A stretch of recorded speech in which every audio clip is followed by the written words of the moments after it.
SLAC is an amazing playground. The needs that we have here give you an opportunity for creativity.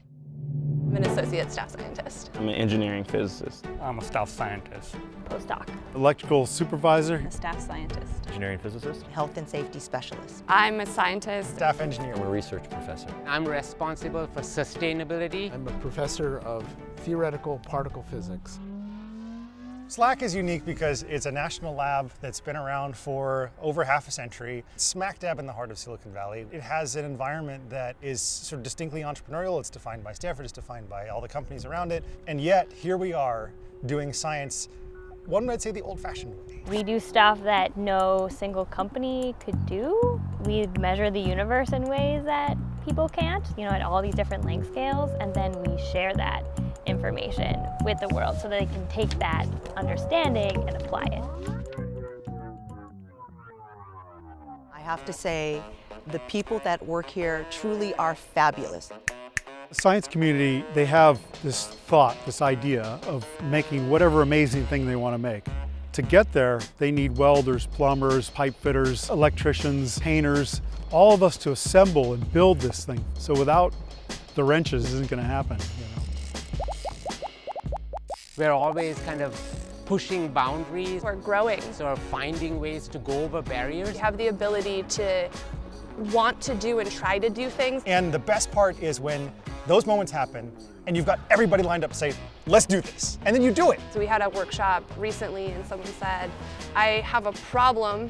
And Stephanie and I jumped out of our seats and said, yes, can we try? Yeah.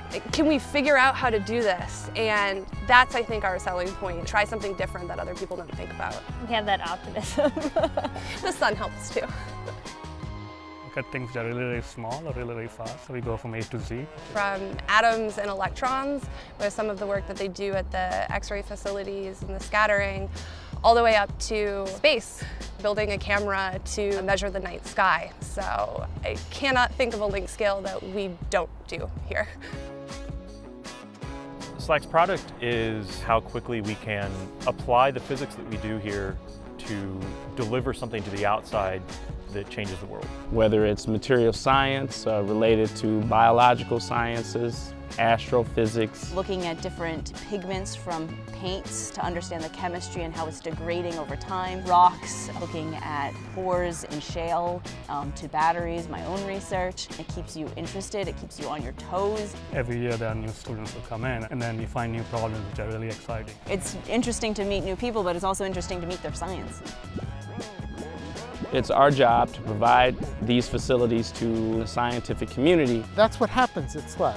You have a goal which is extremely ambitious, try and make it work, you invent new technologies, and then they spin off in directions that you couldn't anticipate. The discovery of the transistor, I'm sure none of those people envisioned the iPhone in my pocket. There are lots of these examples, basic research, changing the way we live. The other and also very important outcome is education of people. And it ranges from faculty or senior scientists who have the opportunity to start very new big projects here. Then it goes to students, PhD students or postdocs, who have the opportunity to conduct independent research. So I think all of that is very important, and it's not as visible as publications, but in the end that makes a big impact. I think the best things from here are looking way further off.